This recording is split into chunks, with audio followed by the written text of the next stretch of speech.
श्री गणेशाय नमः। आज का दिन आप सभी के लिए मंगलमय हो। वैशाख संकष्टी चतुर्थी के दिन गणेश जी की कहानी सुनने से गणेश भगवान की कृपा हमेशा बनी रहती है, साथ ही संकटों का नाश होता है। तो आइए सुनते हैं संकष्टी चतुर्थी व्रत की कथा। संकष्टी गणेश चतुर्थी व्रत की पहली कथा। एक बार देवता कई विपदाओं में घिरे थे, तब वह मदद मांगने भगवान शिव के पास आए। उस समय शिव के साथ कार्तिकेय तथा गणेश जी भी बैठे थे। देवताओं की बात सुनकर शिव जी ने कार्तिकेय व गणेश जी से पूछा कि तुम दोनों में से कौन देवताओं के कष्टों का निवारण कर सकता है। तब कार्तिकेय व गणेश जी दोनों ने ही स्वयं को इस कार्य के लिए सक्षम बताया। इस पर भगवान शिव ने दोनों की परीक्षा लेते हुए कहा कि तुम दोनों में से जो सबसे पहले पृथ्वी की परिक्रमा करके आएगा वही देवताओं की मदद करने जाएगा। भगवान शिव के मुख से यह वचन सुनते ही कार्तिकेय अपने वाहन मोर पर बैठकर पृथ्वी की परिक्रमा के लिए निकल गए। परंतु गणेश जी सोच में पड़ गए कि वह चूहे के ऊपर बैठकर सारी पृथ्वी की परिक्रमा करेंगे तो इस कार्य में उन्हें बहुत समय लग जाएगा। तभी उन्हें एक उपाय सूझा। गणेश जी अपने स्थान से उठे और अपने माता पिता की 7 बार परिक्रमा करके वापस बैठ गए। परिक्रमा करके लौटने पर कार्तिकेय स्वयं को विजेता बताने लगे।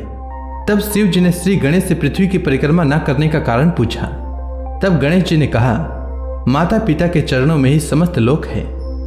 यह सुनकर भगवान शिव ने गणेश जी को देवताओं के संकट दूर करने की आज्ञा दी। इस प्रकार भगवान शिव ने गणेश जी को आशीर्वाद दिया कि चतुर्थी के दिन जो तुम्हारा पूजन करेगा और रात्रि में चंद्रमा को अर्घ्य देगा, उसके तीनों ताप यानी देहिक ताप, दैविक ताप तथा भौतिक ताप दूर होंगे।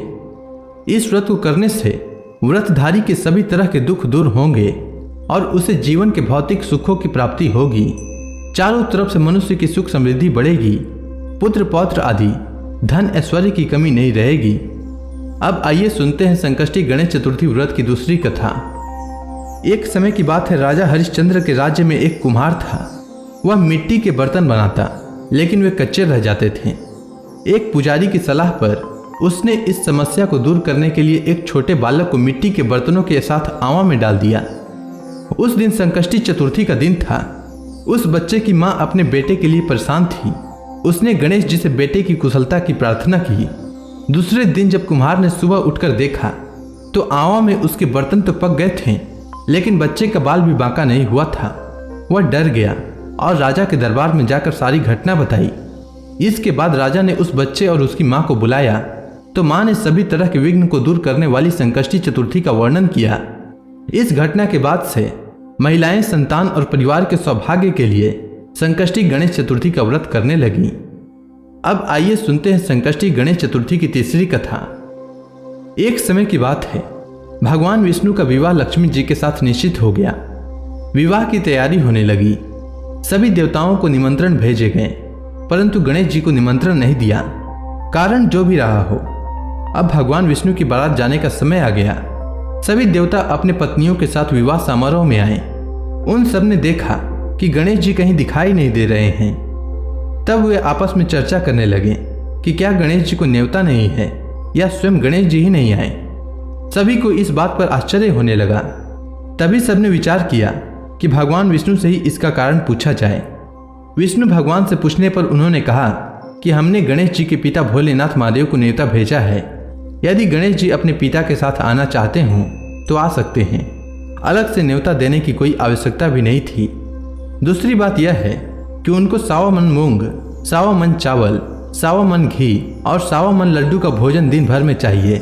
यदि गणेश जी नहीं आएंगे तो कोई बात नहीं, दूसरे के घर जाकर इतना सारा खाना पीना अच्छा भी नहीं लगता। इतनी वार्ता कर ही रहे थे कि किसी एक ने सुझाव दिया कि यदि गणेश जी आ भी जाएं तो उनको द्वारपाल बनाकर बैठा देंगे कि आप घर की याद रखना। आप तो चूहे पर बैठकर धीरे धीरे चलोगे तो बारात से बहुत पीछे रह जाओगे। यह सुझाव भी सबको पसंद आया, तो भगवान विष्णु ने भी इस पर अपनी सहमति दे दी। होना क्या था, इतने में गणेश जी वहां आ पहुंचे और उन्हें समझा बुझाकर घर की रखवाली करने के लिए बैठा दिया। बारात चल दी। तब नारद जी ने देखा कि गणेश जी तो दरवाजे पर बैठे थे। नारद जी ने गणेश जी से पूछा, क्यों बारात क्यों नहीं गए। तब गणेश जी ने कहा कि भगवान विष्णु ने उन्हें अपना निवास स्थान सौंप कर गए हैं। अब मैं यहाँ का राजा हूँ। तब नारद जी हंसते हुए कहने लगे कि यह भी तो हो सकता है कि उन्होंने आपको द्वारपाल के रूप में यहाँ बैठाया हो। तब गणेश जी कहने लगे कि हाँ, विष्णु भगवान ने मेरा बहुत अपमान किया है। नारद जी ने कहा कि आप उदास न हों, आप अपनी मूषक सेना को आगे भेज दें तो वह रास्ता खोद देगी, जिससे उनके वाहन धरती में धंस जाएंगे। तब आपको सम्मान पूर्वक बुलाना पड़ेगा। अब तो गणेश जी अपनी मूषक सेना को जल्दी से आगे भेज दिए और सेना ने जमीन पोली कर दी। जब बारात वहां से निकली तो रथों की पहिए धरती में धंस गए। लाख कोशिश करें परंतु पहिए नहीं निकले। सभी ने अपने अपने उपाय किए परंतु पहिए तो नहीं निकले, बल्कि जगह जगह से टूट गए। किसी को समझ में नहीं आ रहा था कि अब क्या किया जाए। तब नारद जी ने कहा, आप लोगों ने गणेश जी का अपमान करके अच्छा नहीं किया। यदि उन्हें मनाकर लाएं तो आपका कार्य सिद्ध हो सकता है और यह संकट टल सकता है। शंकर भगवान ने अपने दूत नंदी को भेजा और वे गणेश जी को लेकर आए। गणेश जी का आदर सम्मान के साथ पूजन किया। तब कहीं रथ के पहिए निकले। अब रथ के पहिए तो निकल गए परंतु वे टूटे फूटे हुए थे, तो उन्हें सुधारे कौन। पास के खेत में खाती काम कर रहा था, उसे बुलाया गया। खाती अपना कार्य करने से पहले श्री गणेशाय नमः कहकर गणेश जी की वंदना मन ही मन करने लगा। देखते ही देखते खाती ने सभी पहियों को ठीक कर दिया। तब खाती कहने लगा कि हे देवताओं, आपने सर्वप्रथम गणेश जी को नहीं मनाया होगा और न ही इनकी पूजन की होगी, इसीलिए तो आपके साथ यह संकट आया है। हम तो मूर्ख अज्ञानी हैं, फिर भी पहले गणेश जी को पूजते हैं, उनका ध्यान करते हैं। आप लोग तो देवता गण हैं, फिर भी आप गणेश जी को कैसे भूल गए। अब आप लोग भगवान श्री गणेश की जय बोल कर जाएं, तो आपके सब कार्य बन जाएंगे और कोई संकट भी नहीं आएगा। ऐसा कहते हुए बारात वहां से चल दी और भगवान विष्णु का लक्ष्मी जी से विवाह संपन्न करा के सभी सकुशल घर लौट आए। हे गणेश जी महाराज, आपने विष्णु भगवान के जैसे कार्य सिद्ध किए, उसी प्रकार सभी के कार्य सिद्ध करें। अब आइए सुनते हैं संकष्टी गणेश चतुर्थी व्रत की चौथी कथा। एक बार भगवान शिव और माता पार्वती नर्मदा नदी के किनारे बैठे थे। वहां माता पार्वती ने भगवान शिव के साथ समय व्यतीत करने के लिए चौपड़ खेलने को कहा। शिव भगवान चौपड़ खेलने के लिए तो तैयार हो गए, परंतु इस खेल में हार जीत का फैसला कौन करेगा, यह प्रश्न उनके समक्ष उठा। तो भगवान शिव ने कुछ तिनके एकत्रित करके उसका एक पुतला बनाकर उसकी प्राण प्रतिष्ठा कर दी और पुतले से कहा, बेटा, हम चौपड़ खेलना चाहते हैं, परंतु हमारी हार जीत का फैसला करने वाला कोई नहीं है, इसीलिए तुम बताना कि हम दोनों में से कौन हारा और कौन जीता। उसके बाद भगवान शिव और माता पार्वती का चौपड़ खेल शुरू हो गया। यह खेल 3 बार खेला गया और संयोग से तीनों बार माता पार्वती ही जीत गईं। खेल समाप्त होने के बाद बालक से हार जीत का फैसला करने के लिए कहा गया, तो उस बालक ने महादेव को विजयी बताया। यह सुनकर माता पार्वती क्रोधित हो गईं और क्रोध में उन्होंने बालक को लंगड़ा होने और कीचड़ में पड़े रहने का श्राप दे दिया। बालक ने माता पार्वती से माफी मांगी और कहा कि यह मुझसे अज्ञानतावश ऐसा हुआ है, मैंने किसी द्वेष भाव से ऐसा नहीं किया है। बालक द्वारा क्षमा मांगने पर माता ने कहा, यहाँ गणेश पूजन के लिए नाग कन्याएं आएंगी, उनके कहे अनुसार तुम गणेश व्रत करो, ऐसा करने से तुम मुझे प्राप्त करोगे। यह कहकर माता पार्वती शिव जी के साथ कैलाश पर्वत पर चली गईं। 1 वर्ष के बाद उस स्थान पर नाग कन्याएं आईं। तब नाग कन्याओं से श्री गणेश के व्रत की विधि मालूम करके उस बालक ने 21 दिन लगातार गणेश जी का व्रत किया। उसकी श्रद्धा से गणेश जी प्रसन्न हुए। उन्होंने बालक को मनोवांछित फल मांगने के लिए कहा।